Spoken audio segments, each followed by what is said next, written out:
বন্ধুরা, লক্ষ্মী ঝাঁপি সিরিয়ালের আজকের পর্বে প্রথমেই দেখা যায় ঝাঁপি ইনকা আর তার মাকে তুলে নিয়ে এসে বেঁধে রেখেছে।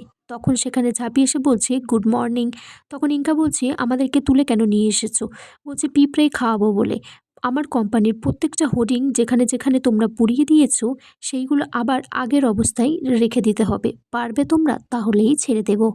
ঝাঁপি তখন বলছি এই পিঁপড়েগুলো মধুর পিছন পিছন ছুটে 1 ঘন্টা লাগবে আপনাদের কাছে পৌঁছতে।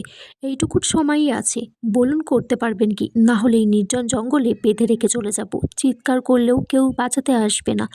তখন ঝাঁপি মনে মনে বলছে যে এসব কিছুই করব না মা ছাড়া লক্ষ্মী, শুধু ভয় দেখানোর জন্য করছি, কারণ কাজটা আমাকে হাসিল করতেই হবে।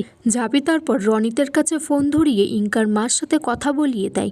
ইনকার মা বলে যে রনিত, আগে আমার কথাটা শোনো।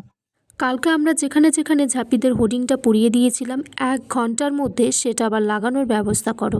ঝাঁপি তারপর রনিতকে বলে যে কি ভেবেছিলে আমার বিজনেসকে নষ্ট করে দেবে? তোমার বিজনেস পার্টনার আর তার মা এখন আমার জিম্মায়, 1 ঘন্টার মধ্যে কাজটা করে ফেলো। রনিত তখন বলছে যে আন্টিদেরকে বাঁচানোর আর ইনকাকে বাঁচানোর জন্যই একটাই রাস্তা খোলা আছে, হোর্ডিংগুলোকে ঠিক করে দেওয়া। এদিকে দীপ বাড়িতে বসে বসে ভাবছে যে কালকে তো হরিণগুলোকে পুড়িয়ে দিল, কিছু অন্য কিছু ভাবতে হবে। তখন সে ঝাঁপিকে ফোন করে ফোনটা সুইচ অফ পায়।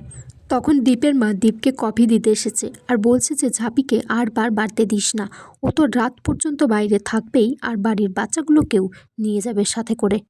দীপের মা তখন দীপকে বলে যে বিতান তারপরে চুনি ওরাও তো কাসাইদের বাড়িতে গেছে, ওরা বলেছে রাত্রে ফিরবে না। দীপ তখন ব্যাপারটাকে একটু সন্দেহজনক মনে করছে যে কিছু আবার করে বসলো না তো, কোনো গন্ডগোল হলো কি না। তখন সে কাসাইকে ফোন করে। কাসাই বলে দাদা ভাই, আমরা তো নীলুর বাড়িতে নেই, আমরা এখানে আছি, ট্রিটমেন্ট চলছে। তখন পাশ থেকে ইনকার মা আউ করে চিৎকার করে বলছে যে বাঁচাও। তখন দীপ জানতে চায় যে পাশে কী হচ্ছে। কাসাই তখন দীপকে বলে যায় যেখানে ইনকা আর ইনকার মাকে তুলে আনা হয়েছে। তখন সেখানে ঝাঁপি আসে, এসে বলেছে কার সাথে কথা বলছো? কাসাই বলে যে আমি দাদা ভাইকে সব বলে দিয়েছি। তখন ঝাঁপি বলছে তুমি সব বলে দিলে কাসাই দি, আমি তো সুইচ অফ করে রেখেছি ফোনটা যাতে তোমার দাদা ভাইকে না জানতে পারে। এদিকে ইনকার মা ইনকাকে বলছে পিঁপড়েগুলো তো খুব কাছাকাছি চলে আসছে। তখন ঝাঁপি বলছে ওগুলোই তো গিলে গিলে খাবে কাকিমা তোমাদের। তখন ইনকা বলে যে ঝাঁপি তুমি এটা করতে পারো না। ঝাঁপি তারপর ইনকাকে বলে একদম গলাবাজি করবে না, উল্টো পাল্টা কাজ করে। রনিত তখন ঝাঁপিকে ফোন করে জানায় যে হুডিংগুলো সে সব লাগিয়ে দিয়েছে ইনকাকে আর তার মাকে ছেড়ে দেওয়ার জন্য। ঝাঁপি বলছে দাঁড়াও, আগে আমি প্রমাণটা দেখি তারপর তো ছাড়বো। তখন সে দেখে যে ফোনে রনির ছবি পাঠিয়েছে আর ইনকাকে বলে যে যেমন করবে দোষ সেরকম গরম গরম শাস্তিও দেবো তোমাকে। তারপর সেখানে দীপ আসে, ইনকা আর ইনকার মা সেখান থেকে চলে যায়। দীপ তারপর ঝাঁপিকে বলে তোর বুদ্ধি আছে ঝাঁপি।